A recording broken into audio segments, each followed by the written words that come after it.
understand the interplay of the two. What could not be said by Mao could be said by Zhou Enlai. It's there. And in military tactics as well. If you think of Mao's idea that when they attack, I retreat, that's yin and yang. To give and not to understand it is simply not to know how the Chinese think. Oh, it's there. For example, how the Chinese have dealt with Hong Kong.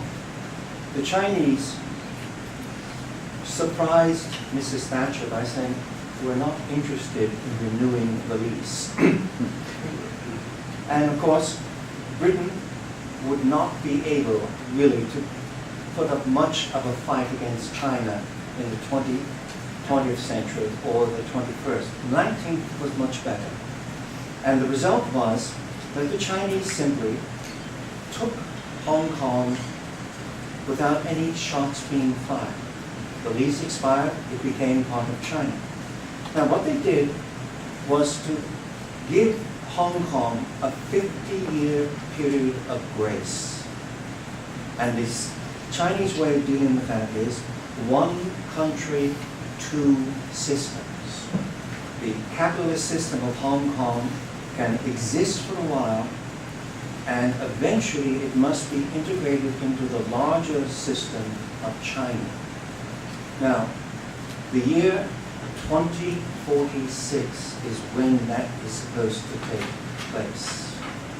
If you know anything about Chinese cinema, there's a film by Wong Kar-wai, called 2046. It's rather interesting, and it deals with that.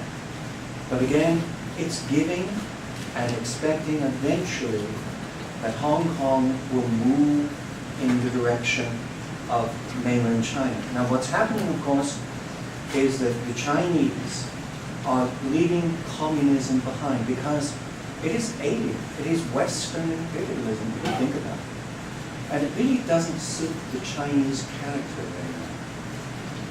And eventually, there will be no communism except in theory, not in practice. And again, remember the two figures, theory versus practice.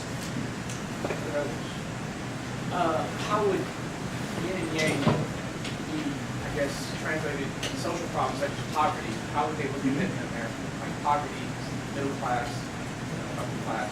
How would they, I guess, explain what yin and yang?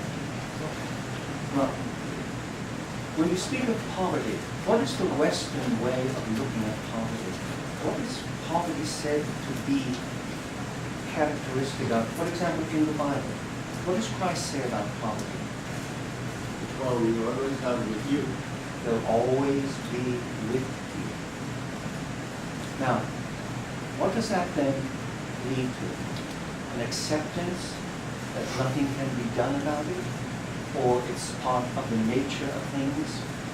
Again, poverty, if you apply yin and yang, you first have to discover the yin aspect.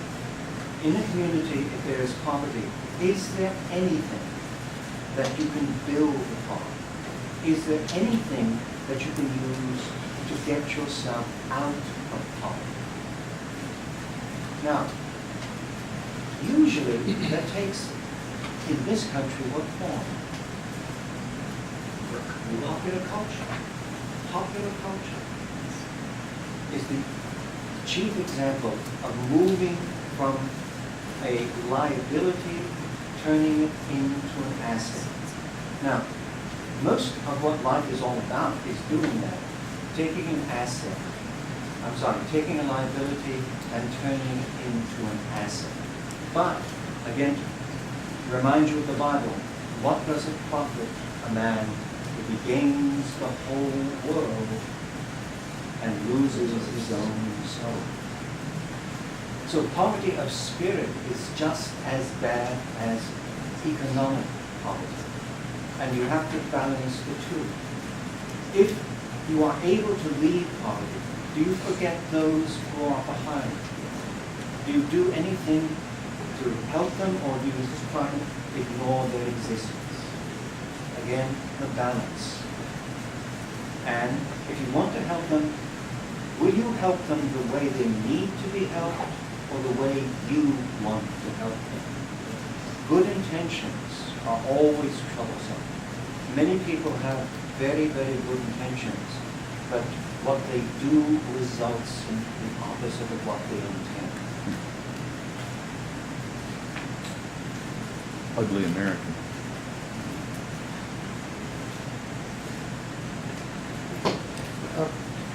And so much of Western culture seems to be preoccupied with the idea of the afterlife.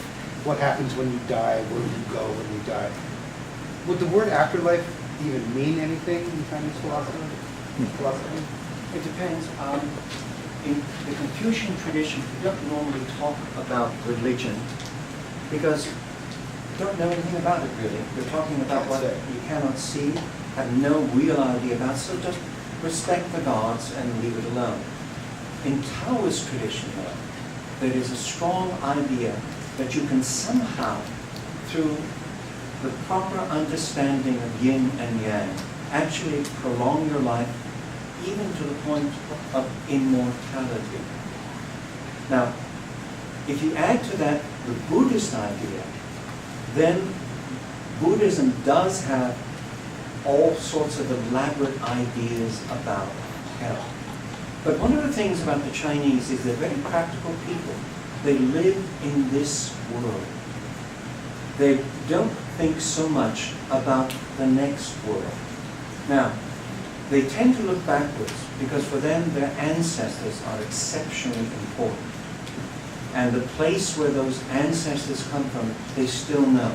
How many people in this room can tell you where their ancestors came from? The name of this city, village, even in some cases country.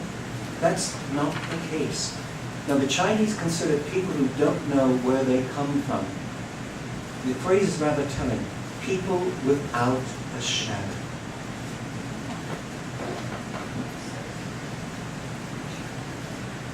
Is there any astronomy in Chinese philosophy? Oh, sure. Yes. Since I know nothing about it.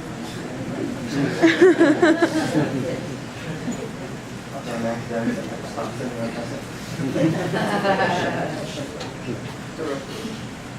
By harmony, this is my interpretation. You said that we can't look at yin and yang as good and evil, right? So, in your thinking, is the harmony equivalent to peace? If it is, it needs to presume that there is no time in which there is contradictions or confusion between the yin and the yang. There will always be that contradiction between their opposites. Okay, that gives me what causes the confusion to be obliterated by to me, what is there a force that brings both to a point? The force is the power, the way that the two conflicting forces are working together as opposed to one increasing and forcing the other to decrease, and then the opposite taking place. The one beginning to grow and the former falling into disarray.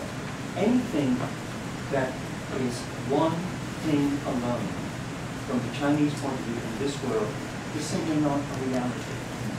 Now, in the mystic tradition, of course, this is what you want to do. You want to transcend duality and become one with the world.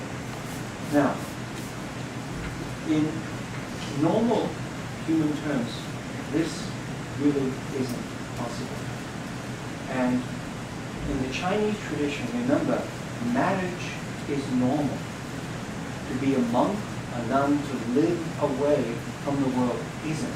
That was only introduced by Buddhism. And as a result, if you're married, there is always a question of yin and yang. And there is always disharmony and then an attempt to reestablish